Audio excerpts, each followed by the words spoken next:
रजीम बिस्मिल्लाहिर्रहमानिर्रहीम।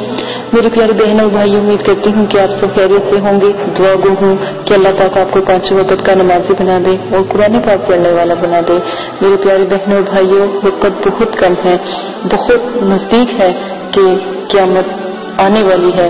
और एक बात याद रखें, क़यामत की निशानियां जाहिर होना शुरू हो गई। नबी पाक सल्लल्लाहु अलैहि वसल्लम के फरमान जो है हकीकत में बदलने पर आ गए हैं। तो आज ये दुआ करती हूँ कि अल्लाह पाक आपको 5 वक्त का नमाजी बना दे, अपना जिक्र और जिक्रात करने वाला बना दे। ये ना समझे कि बहुत देर हो गई, हमने कोई नमाज नहीं पढ़ी, कोई जिक्र नहीं किया। आज से शुरू करें, सोचिए आज ही आप पैदा हुई। इसी दुआ के साथ आज जो मैं आपको अमल बताने जा रही हूँ कि ये बहुत ज्यादा फरमाइश आई कि हमारे घर रिज़्क़ की कमी है। तो मेरे प्यारे बहनों और भाइयों, एक बात याद रखें, अगर आपको कोई भी रिज़्क़ की कमी है, परेशानी है, तो मेरी जितनी भी वज़ाइफ है उनमें से कोई आप वज़ाइफ एक करें। हर वज़ाइफ हर अमल में बुलंद और बाला है, आप कोई करें, इंशाल्लाह जरूर कामयाब होंगे।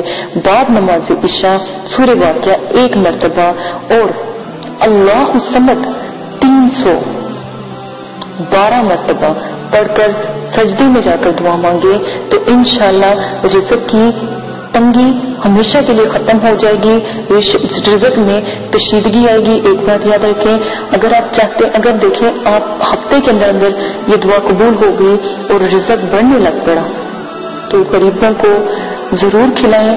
नंबर 2, चिड़िया की दुआएं बहुत लगती हैं। छोटी सी चिड़िया होती है लेकिन उसकी दुआएं बहुत बुलंद होती है।